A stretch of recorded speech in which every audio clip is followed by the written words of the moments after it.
Personally, I think for me, prayer means hope, strength, and assurance. Um, Sometimes I pray, well, a lot of times, most of the time, I pray casually, and there's the formally type of prayer. So I kind of categorize them into two types of prayer, and I really need to do more formal prayer.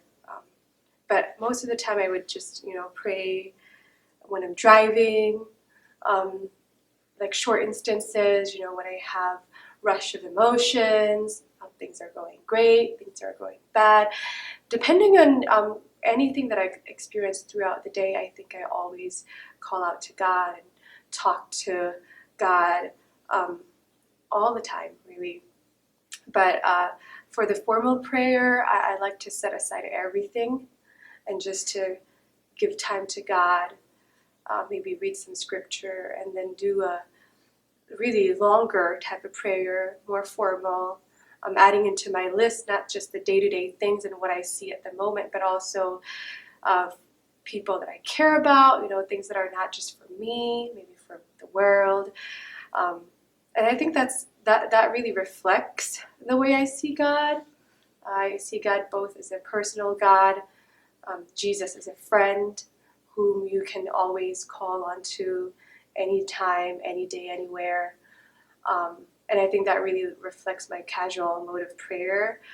But also I believe that God is holy, powerful, and magnificent, and great. So we need to reverence God, honor, and give respect.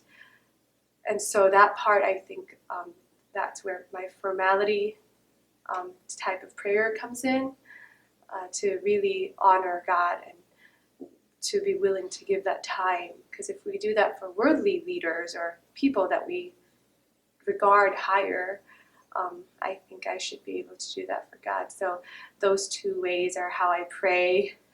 A lot of times I do more of the casual mode.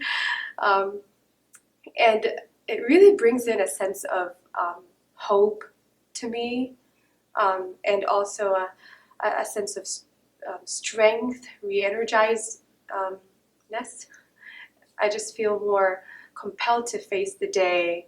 And lastly, I think it really just gives me assurance that my existence is not about me, that I don't have to be in control. And that just assures me, and I can face the day that way. So when I was younger, it was more so about following the lines, walking the straight line, following rules, that everything had to be very formal. I grew up in a Baptist church, not to say that all Baptists are like that, I don't know, but at least where I grew up at, it's really focused on the practices and the deeds and how you behave. And it was rather hard on me, especially being the preacher's daughter. I couldn't really possibly get myself to sit for, 15 minutes and just pray. I was too curious to do other things. But over time, I think I learned that to develop that personal relationship with God first, then that kind of formality will be established. It didn't start for me. It started with formality, which didn't really work. But once I was able to develop a deeper, personal, meaningful relationship with God, I was able to move into the formality piece.